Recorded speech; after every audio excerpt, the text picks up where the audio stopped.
Welcome to trendy TV. Jagan అనాలోచిత నిర్ణయాలతో వైకాపాలో అసంతృప్తి జ్వాలలు ఎగసిపడుతున్నాయి. ముఖ్యంగా ఉత్తరాంధ్ర నేతలు జగన్ పై తీవ్ర అసంతృప్తిగా ఉన్నారు. ఒక సామాజిక వర్గానికే పెత్తనం ఇవ్వడం అసంతృప్తి రాగలడానికి కీలక కారణమైంది. ప్రజా వ్యతిరేకత, ప్రజల్లో పలుకుబడి పేరుతో వేటు వేయడంతో నేతలు పార్టీ నుంచి బయటకు వస్తున్నారు. జగన్ తీరుపై విమర్శలు గుప్పిస్తున్నారు. విశాఖ దక్షిణ ఎమ్మెల్యే వాసుపల్లి గణేష్ కుమార్ వ్యవహార శైలిపై సొంత పార్టీ నేతలు తీవ్ర స్థాయిలో అసంతృప్తి వ్యక్తం చేస్తున్నారు.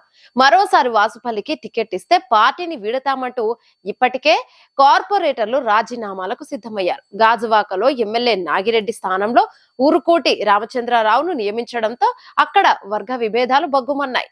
ఇరు వర్గాలు ఎవరికి వారే అన్నట్టుగా పార్టీ కార్యక్రమాలు నిర్వహిస్తున్నాయి.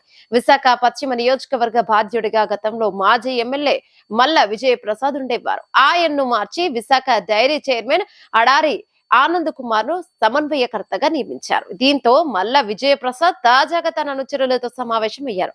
వైకాపాను వీడే ఆలోచనలో ఉన్నట్లు ప్రచారం జరుగుతోంది. విజయనగరం జిల్లా రాజాం వైకాపా సిట్టింగ్ ఎమ్మెల్యే కంబాల జోగులను జపాకాయరావుపేట సమన్వయకర్తగా నియమించారు. ఇకతలే రాజేష్ ను రాజాం వైకాపా నియోజకవర్గ ఇన్ఛార్జిగా పార్టీ అధిష్టానం నియమించింది. ఈ నియామకాన్ని మండల స్థాయి నాయకులు వ్యతిరేకిస్తున్నారు. ఎస్ కోట నియోజకవర్గంలో ఎమ్మెల్యే కడుబండి శ్రీనివాసరావు, ఎమ్మెల్సీ ఇందుకుమారి రఘురాజుల మధ్య విభేదాలు ధారా స్థాయికి వెళ్లాయి. పాడేరు ఎమ్మెల్యే భాగ్యలక్ష్మి అరకు ఎంపీ స్థానానికి ఎంపీ, ఆమె స్థానంలో విశ్వేశ్వర రాజును ఇన్ఛార్జిగా నియమించారు. దీంతో ఆ సీటుపై ఆశ పెట్టుకున్న మాజీ మంత్రులు, వారి వారసులు భంగపడ్డారు. పార్టీని వీడేందుకు నిర్ణయించుకున్నట్లు సమాచారం. అరకు సిట్టింగ్ ఎమ్మెల్యే చెట్టి ఫాల్గునాకు మొండి చేయి చూపి ఎంపీ గొడ్డేటి మాధవిని తెచ్చిపెట్టడంతో స్థానిక ఆశావాహులు బగ్గుమన్నారు. శ్రీకాకుళం జిల్లా పాతపట్నం ఎమ్మెల్యే రెడ్డి శాంతి, తూర్పు కాపు చైర్మన్ శ్రీకాంత్ వర్గాల మధ్య విభేదాలున్నాయి. పలాస నియోజకవర్గంలో మంత్రి సీదిరి అప్పల్ రాజుకు అసమ్మతి సెగ తగులుతోంది. కష్టకాలంలో పార్టీ కోసం పనిచేసిన కార్యకర్తలను జగన్ కు పరిచయం చేసేందుకు ఏడాదిన్నరగా ప్రయత్నిస్తున్నా అవకాశం రాలేదని, తిట్టడం చేతగాకే వైకాపాలో వెనకబడినట్లు భావిస్తున్నానని వైకాపా విశాఖ జిల్లా అధ్యక్ష పదవికి రాజీనామా చేసిన సమయంలో పంచకర్ల రమేష్ బాబు ఆరోపించారు.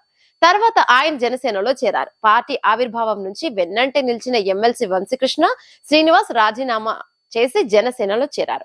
సీఎం జగన్ తనకు కనీసం అపాయింట్మెంట్ ఇవ్వలేదని, తన గనులకు జరిమానా విధించినా పట్టించుకోలేదని ఆరోపించారు. ముఖ్యమంత్రి జగన్, ఆయన కుటుంబ సభ్యులు, పార్టీ ముఖ్యులకు అత్యంత సన్నిహితంగా ఉండే ఏపీ బ్రాహ్మణ కార్పొరేషన్ మాజీ చైర్మన్ సీతంరాజు సుధాకర్ సైతం పార్టీకి రాజీనామా చేశారు.